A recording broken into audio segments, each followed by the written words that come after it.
तो बच्चों इस वीडियो के अंदर हम करेंगे क्लास 10th के चैप्टर नंबर 13 स्टैटिस्टिक्स की एक्सरसाइज 13.2 का क्वेश्चन नंबर 1।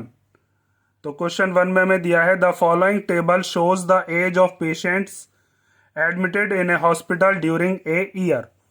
एक हमें टेबल दिया है जिसके अंदर हमें यह बताया गया है कि किसी हॉस्पिटल के अंदर जो मरीज थे उन मरीजों की एज कितनी कितनी है।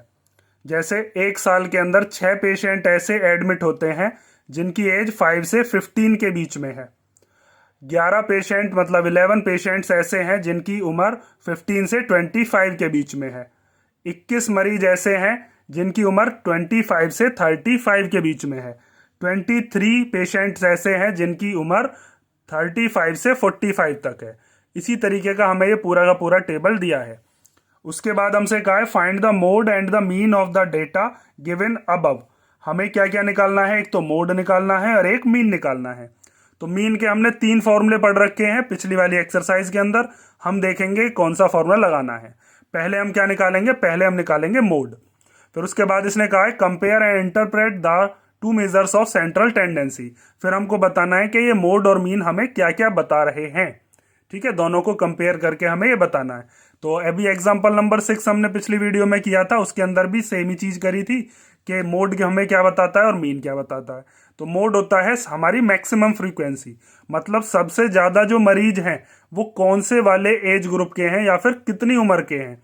तो वो हमारा इस वाली ग्रुप में आएगा क्योंकि देखो इसकी फ्रीक्वेंसी सबसे ज्यादा है। और मीन हमें क्या बताता है, मीन हमें बताता है एवरेज। एवरेज मतलब सबसे ज्यादा जो लोग हैं वो कितनी उम्र के हैं, ये हमें बताना होता है। ठीक है, एवरेज मतलब औसत उम्र कितनी है सारे के सारे अगर मरीजों की लगाई जाए तो अब हमें पहले क्या निकाल लेते हैं, हम मोड निकाल लेते हैं। तो मोड के अंदर आपके पास जो फॉर्मूला होता है उसमें आपको जो जो चीज चाहिए उसको हम लिख लेते हैं। तो एक तो हमें चाहिए उसके अंदर मॉडल क्लास। तो मॉडल क्लास क्या होती है, मॉडल क्लास होती है वो क्लास जिसकी फ्रीक्वेंसी सबसे ज्यादा हो। तो ये वाली क्या हो जाएगी आपकी मॉडल क्लास, क्योंकि ये जो फ्रीक्वेंसी दे रखी है इसमें से सबसे ज्यादा फ्रीक्वेंसी 23, ये क्या दे रखी है हमें, ये फ्रीक्वेंसी दे रखी है सबसे ज्यादा 23 इस वाली क्लास की है। तो मॉडल क्लास हो गई अपनी 35 से 45। और मॉडल क्लास कौन सी होती है, which has the maximum frequency, जिसकी फ्रीक्वेंसी सबसे ज्यादा हो उसी को हम क्या कह देते हैं, मॉडल क्लास कह देते हैं। ठीक है, उसके बाद आपको क्या निकालनी होती है, फिर आप निकालोगे लोअर लिमिट। लोअर लिमिट कहां से निकलेगी, लोअर लिमिट को एल कहते हैं। जब आपने मॉडल क्लास की पहचान कर ली तो उसमें से ये जो पहला वाला नंबर है ये लोअर लिमिट होती है या अपर लिमिट। तो लोअर लिमिट कितनी हो जाएगी, 35।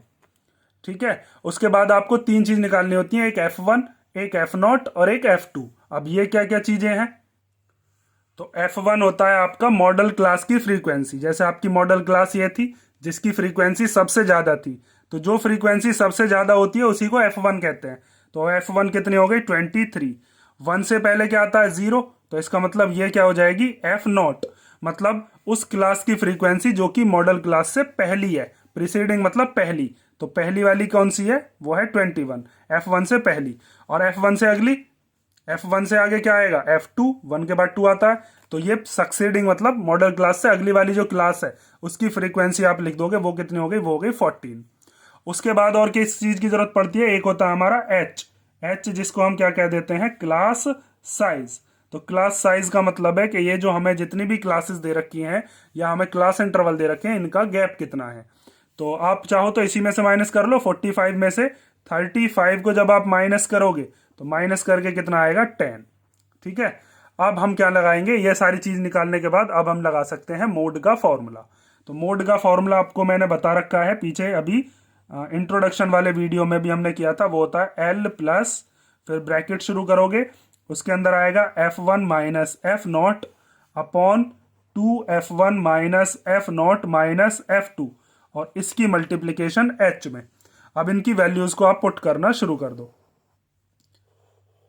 ठीक है, तो L की जगह पर क्या रखेंगे, L अपना दे रखा है 35, फिर प्लस, फिर ब्रैकेट शुरू करेंगे, F1 की जगह पर कितना रखेंगे, 23, माइनस F0 की जगह पर कितना रखेंगे, 21 अपॉन, फिर उसके बाद 2F1 मतलब 2 मल्टीप्लाई F1 कितना था, 23, माइनस फिर उसके बाद क्या है अपना एफ नॉट, तो एफ नॉट की जगह पर 21, फिर एफ टू की जगह पर कितना आएगा 14, और इसकी मल्टीप्लाई एच में, एच मतलब क्या है अपना 10। अब बस इसका सॉल्यूशन करना है आपको और आपका मोड आ जाएगा। तो 35 प्लस 23 में से 21 गया तो कितना बचा 2 अपॉन, यहाँ पर इन दोनों की मल्टीप्लीकेशन 23 टू जा 46 माइनस 21 और 14 दोनों माइनस माइनस प्लस होकर कितना आ जाएगा 35 और इंटू 10, तो ये हो जाएगा 35 प्लस 2 10 जा हो गया 20, और नीचे इसमें से इसको माइनस करेंगे तो 11। अब 11 से इसको माइनस कर देते हैं, सॉरी डिवाइड कर देते हैं 20 को, और हमारा डेसिमल में जो भी आंसर आएगा उसको 35 में प्लस कर देंगे।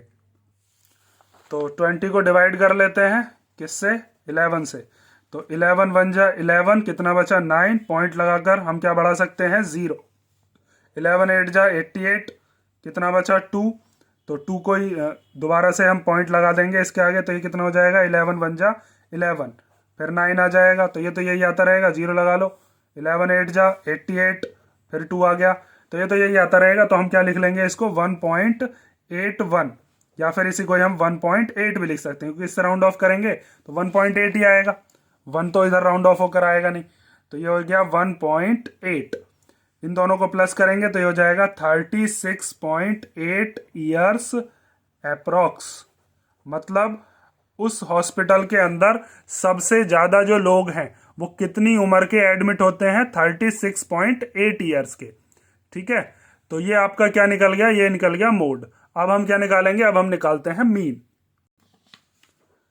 तो मीन निकालने के हमारे पास 3 मेथड हैं, और उन 3 मेथड्स में से हम देखते हैं कौन सा वाला मेथड हम लगाएंगे। मैंने आपको बताया था कि अगर आपको डेटा बहुत सिंपल दे रखा हो, मतलब ये जो न्यूमेरिकल वैल्यूज हैं ये बहुत छोटी छोटी हो, तो आप डायरेक्ट मेथड लगा लो, वरना एज्यूम्ड मीन मेथड लगा लिया करो। तो हम सबसे पहले इसके अंदर क्या निकालेंगे, सबसे पहले आपको निकालनी होती है क्लास मार्क।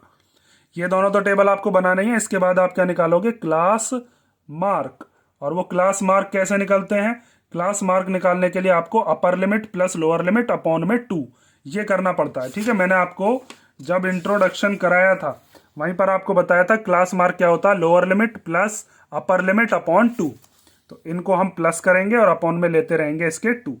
तो 5 और 15 दोनों का सम कर लो, 5 और 15 कितना हो गया 20, 20 को जब हम 2 से डिवाइड करेंगे तो कितना आएगा 10। तो यहां पर हम क्या लिख देते हैं 10, इन दोनों का सम करके इनके 2 से डिवाइड करोगे तो दोनों को प्लस करके कितना आएगा 40, 40 का हाफ करोगे तो 20, या ऐसे समझ लो सब में 10-10 का गैप है तो यहाँ 10-10 प्लस करते चलो, या इन दोनों के बिल्कुल बीच की वैल्यू क्या होगी। तो यहाँ पर आ गया 30, फिर यहाँ आ गया 40, फिर यहाँ आ गया 50, फिर यहाँ पर क्या आ गया 60। अब आप देखो कौन सा वाला मेथड आपको लगाना है। तो देखो अगर आप डायरेक्ट मेथड लगाते हो तो भी सिंपल है, यहाँ पर सीधी सीधी आपको मल्टीप्लीकेशन करनी है बस, और इतनी बड़ी मल्टीप्लीकेशन है भी नहीं क्योंकि सबके लास्ट में 0 0 ही आ रहा है। और आप चाहो तो एज्यूम्ड मीन मेथड लगा लो, बीच में से कोई सा एक ए मान लो, मैं आपको डायरेक्ट मेथड से ही बता रहा हूँ। तो यहाँ पर हम क्या निकालते हैं, ये हो गया आपका एफ आई, और ये क्या हो गया आपका, ये हो गया आपका एक्स आई। ठीक है, तो यहाँ पर क्या निकालते हैं हम एफ आई इंटू एक्स आई, और उसको निकालने के लिए इनकी मल्टीप्लीकेशन करते रहेंगे। तो देखो 6 की मल्टीप्लाई 10 में, 6 10 जा कितना हो गया 60, 11 की मल्टीप्लीकेशन 20 में, तो 0 तो ऐसे ही लिख देंगे, 11 2 जा 22, फिर 21 की मल्टीप्लाई 30 में, तो 0 तो ऐसे ही लिख देंगे, 3 1 जा 3 एंड 3 2 जा 6, फिर 23 की मल्टीप्लाई 40 में, तो 0 तो ऐसे ही लिख देंगे, 4 3 जा 12 का 2 कैरी 1, 4 2 जा 8 और 1 9, फिर 14 की मल्टीप्लाई 50 में, तो 14 5 जा 70 होते हैं, तो 5 4 जा 20 का 0 कैरी 2, 5 1 जा 5 और 2 7, हाँ 70 होता है। फिर 5 की मल्टीप्लाई 60 में, तो 5 6 जा 30 और ये 0 एज इट इज आ गई। और अब हम क्या करेंगे इन सब का सम। अगर देखो आपको ये भी लग रहा हो कि ये तो बहुत बड़ा सम बैठ रहा है, तो आप एज्यूम्ड मीन मत लगा लो, कोई दिक्कत नहीं है, वो भी सिंपल है। तो अब हम यहाँ पर क्या निकालते हैं, इधर हम निकालते हैं सिग्मा एफ आई, मतलब इन सब का पेशेंट्स का सम, और इधर क्या निकालते हैं सिग्मा एफ आई एक्स आई, मतलब इन सब का समेशन। तो यहाँ पर देखो हमें टोटल नहीं दे रखा, तो हम टोटल करना ही पड़ेगा, इन सब का टोटल कर लेते हैं। तो इन सब का सम आया हमारा कितना 80, और अब इनका सम कर लेते हैं। तो इन सब को प्लस करके आया 2830। ठीक है, अब इसके बाद क्या करना है आपको, उसके बाद अब हम लगाएंगे मीन का फॉर्मूला जो डायरेक्ट मेथड वाला है।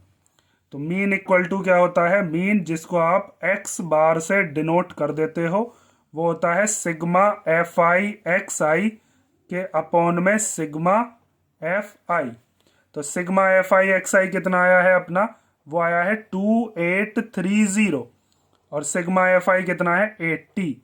तो यहाँ पर 0 से 0 कैंसिल हो गई, ये हो गया 283 अपॉन में 8। अब इसको आप 8 से क्या कर लो, डिवाइड कर लो। तो हम यहाँ पर कर लेते हैं इसको 8 से डिवाइड, 283 को 8 से डिवाइड, तो ये हो गया 8 3 जा 24, 4 बचा, ऊपर से हम 3 उतार लेंगे, 8 5 जा कितना हो गया 40, कितना बचा 3, तो पॉइंट लगाकर 0 बढ़ा सकते हैं, फिर हो जाएगा 8 3 जा 24, कितना बचेगा यहाँ पर 6, पॉइंट लगा हुआ है तो फिर 0 बढ़ा लेते हैं, तो ये हो जाएगा 8 7 जा 56। तो ये तो सॉल्व होता ही रहेगा, हम यहाँ पर पॉइंट के बाद 2 डेसिमल तक सॉल्व कर लेते हैं। तो ये आ गया 35.37। तो यहाँ पर आप लिख दो 35.37 ईयर्स, ठीक है, अप्रॉक्स भी लिख सकते हो। तो यहाँ पर हमारे पास दोनों चीज निकल चुकी हैं, मीन भी आ गया और अभी हमने यहाँ पर मोड भी निकाला था। अब उसके बाद इसने कहा है कि दोनों के बारे में बताइए, दोनों सेंट्रल टेंडेंसी जो है, मतलब मोड और मीन हमें क्या क्या बताते हैं। तो आप यहाँ पर लिखोगे, अब मोड हमें बताता है कि मैक्सिमम फ्रीक्वेंसी, मतलब सबसे ज्यादा पेशेंट, और हमें मीन क्या बताता है, एवरेज, कि एवरेज एज कितनी है पेशेंट्स की जो कि हॉस्पिटल में एडमिट होते हैं। तो यहाँ पर अब आप लिखकर दिखाओगे कि maximum number of patients admitted in the hospital are of the age, कितनी एज आई थी उनकी 36.81 या फिर 36.8 कह लो, ऑफ एज 36.8 ईयर्स, ठीक है। वाइल मतलब जबकि एवरेज कितनी है, वाइल ऑन एवरेज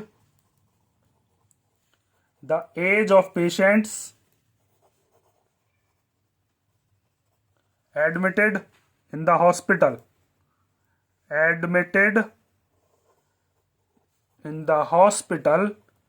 जो पेशेंट्स हॉस्पिटल में एडमिट होते हैं उनकी एवरेज उम्र कितनी है, वो है 35.37 ईयर्स, ठीक है।